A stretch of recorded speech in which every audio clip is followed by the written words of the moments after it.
在裡面，趕快進去救他，兒子在裡面。就在這個時候呢，警方發布了一個驚人的事實。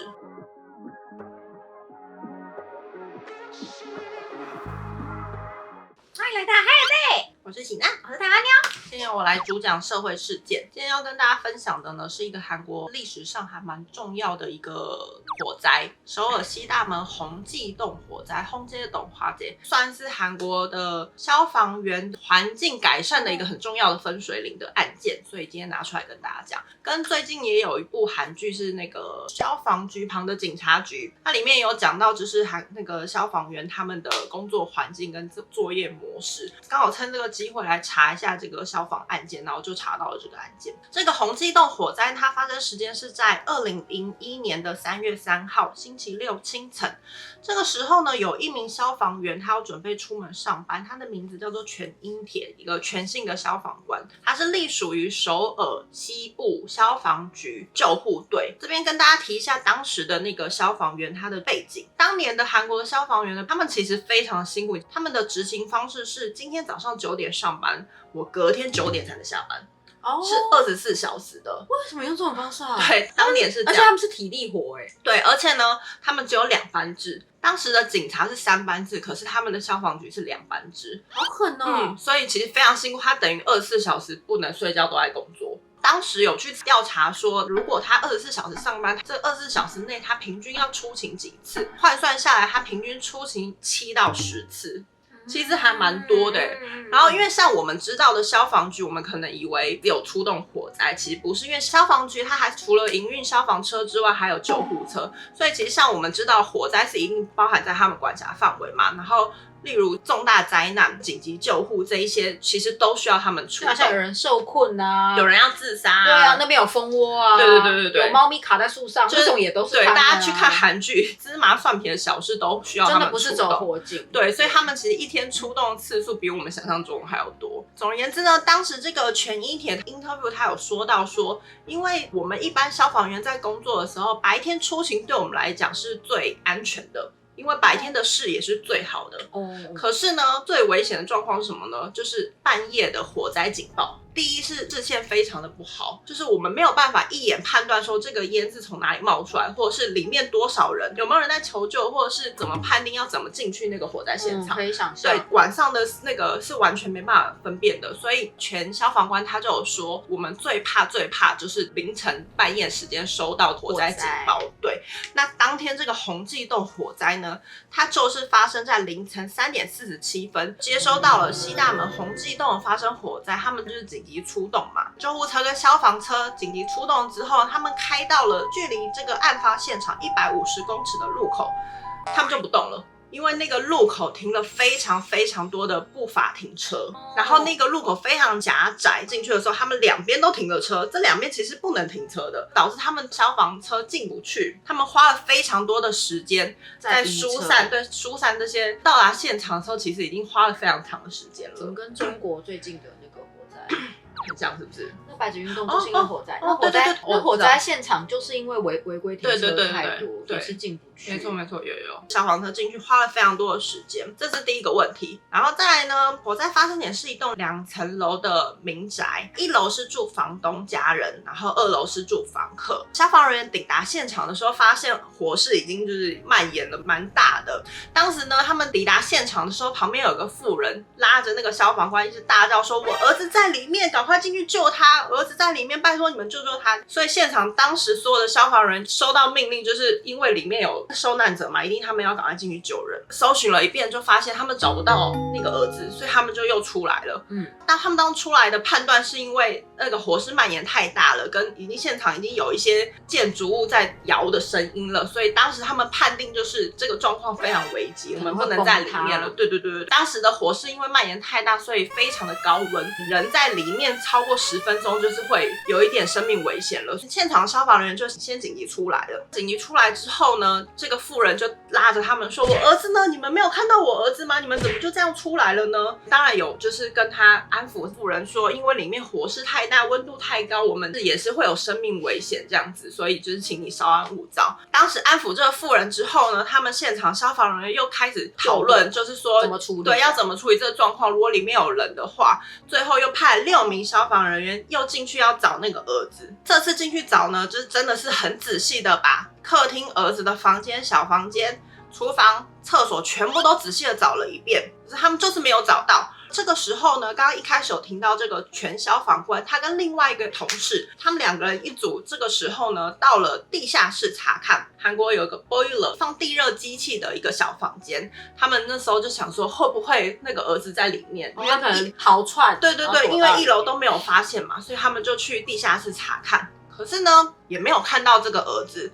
就在他們從地下室出來走到1樓的時候呢，就聽到了一陣土石崩落的聲音，整個建築物就是啪啪啪，就是倒塌了，就是他們預測會發生的狀況。对，然後呢，进去現場的6名消防人員，剛剛被派進去的那6名，當場被活埋了。當時還有一位是站在玄關旁邊在救火噴水的一個消防人員，總共7名消防人員是立刻被土石掩埋的狀況，而且是很高溫的土石。對，當然這個狀況開始了之後，其他隊員就要立刻展開救援活動嘛。這個時候又有一個問題了，其實最快的方式呢是直接用那個挖土機把那個土石抓出來嘛。可是因為剛剛提到門口很多違規停車，所以挖土機又進不來，所以當時他們是所有的人拿那个锤子在锤那个土石堆，然後找尋同事的蹤影，花了非常長的時間。第一個發現的人是原本在玄關進行灑水的這個金信消防員。這個建築物在倒塌50分鐘後的早上5點，他們先救出了這個金信消防員。因為已經到早上了嘛，所以附近所有的消防人員全部過來救難，找尋這個其他被掩埋的消防人員。早上7點掩埋，經過了3個小時。這個時候呢，已經打通了一個道路，就是可以通到地下室。當時那個2層樓建築物是唰全部掩到地下室裡面，所以所有的人都被擠到地下室裡面了。所有的救難人員就立刻到地下室去找人。這邊有一段隊員被救出的畫面給大家看。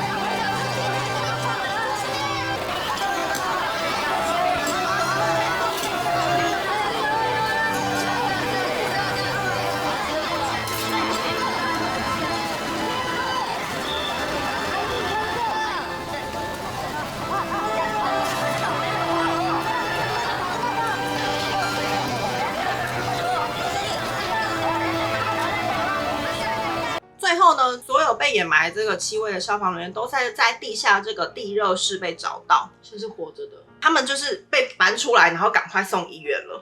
所有的救難人員在救這些消防人員同時間，警方當然也要開始去找那個兒子，跟還要調查就是失火原因嘛。當天首爾是下大雪的狀況，然後就是牛說了這個兒子還沒有找到，被救出來那些消防人員送到醫院之後，他們就是又要繼續找兒子的身影，然後找一些殘骸，像韓劇裡面演到他們要找一些證據，看失火原因是什麼嘛。就在這個時候呢，警方發布了一個驚人的事實，這個兒子呢，這個真好氣哦！失火原因，警方查到呢是有人蓄意放火，就是這個房東的兒子，他是32歲的崔氏。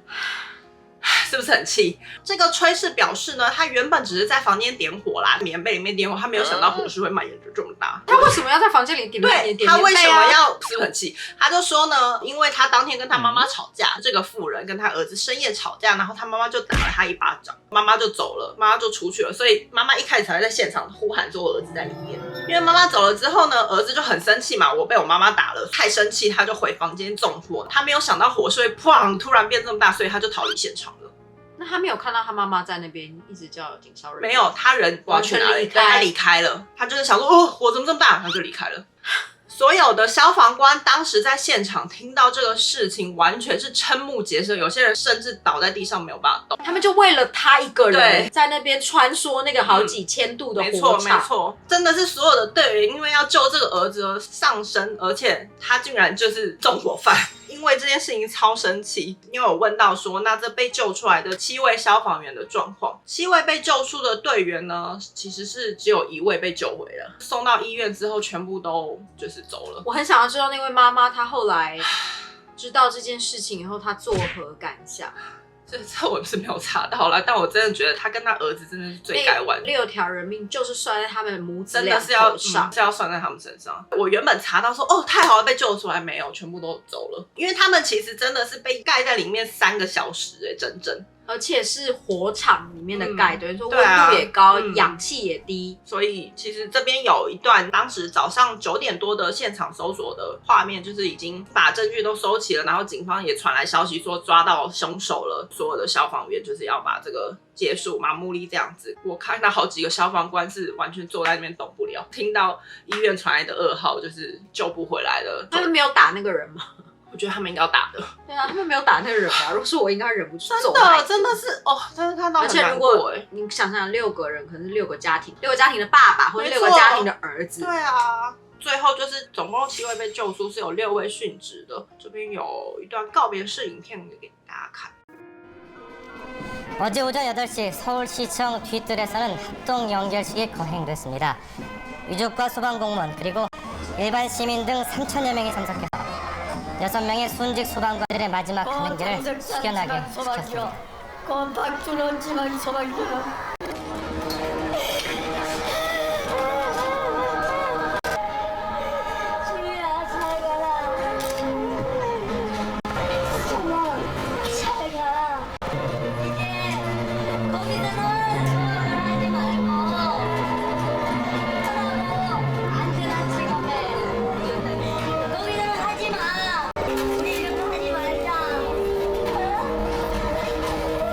案件呢，非常讓人生氣之外呢，還有一些我查到更驚人的事情。接下來要講當時的消防人員的環境，他們工作環境是怎麼樣？一開始有提到他們工作時數非常長這件事情嘛。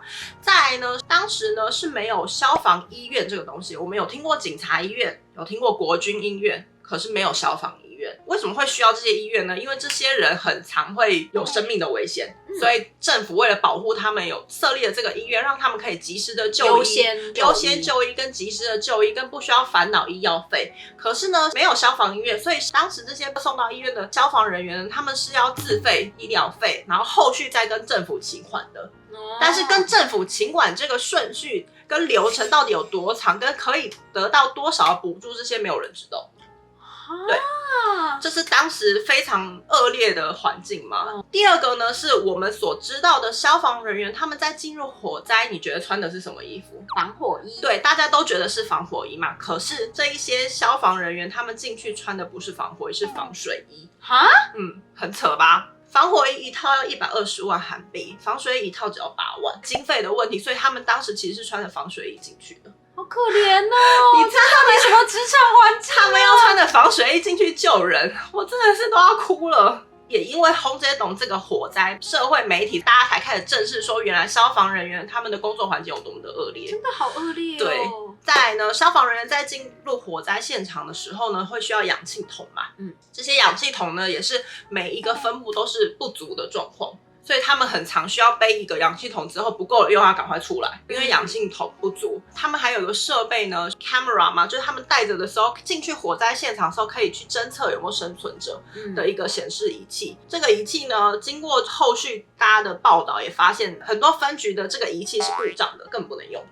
對，反正呢，就是所有的消防設備都是在不足，就是很不完善的狀況之下，就對了。這個是當時因為洪杰董火災這個事情被拿出來講的問題，然後再來還有一開始講的那個非法停車這件事情，後來也被所有的人拿出來罵，就說這個事情要被大家重視，不然又會再有這樣事情發生。所以呢，所有的消防人員都知道說，洪杰董火災這個事情算是很重要的一個分水嶺，因為這個事故之後，所有的消防環境是有被改善的。所以刚刚講的那些後來都有得到改善。對，後來都有改善，他們現在是穿防火衣了。哦，对，因為我看韓劇裡面，你剛剛講的那部韓劇，他們有強調他們都穿防火衣。對，然後呢，韓國現在也正在建消防醫院了。消防沒有醫院真的好心酸哦。對啊，這個事件專家在講說，雖然對過世的人非常的扼腕，就是很抱歉，但是也很感謝他們，因為有他們的犧牲，才會有這樣的改善。當然，大家會說，為什麼要這麼大的犧牲才會有這樣的改善？可是韓國一直都是這樣。對，韓國一直都是這樣。我們做過這麼多事件，每次都是要有這麼多人犧牲才會做出改善。然後呢，這邊有查到一段 interview， 是當時唯一生還的消防官，他的名字叫做李勝基，可以給大家看一下。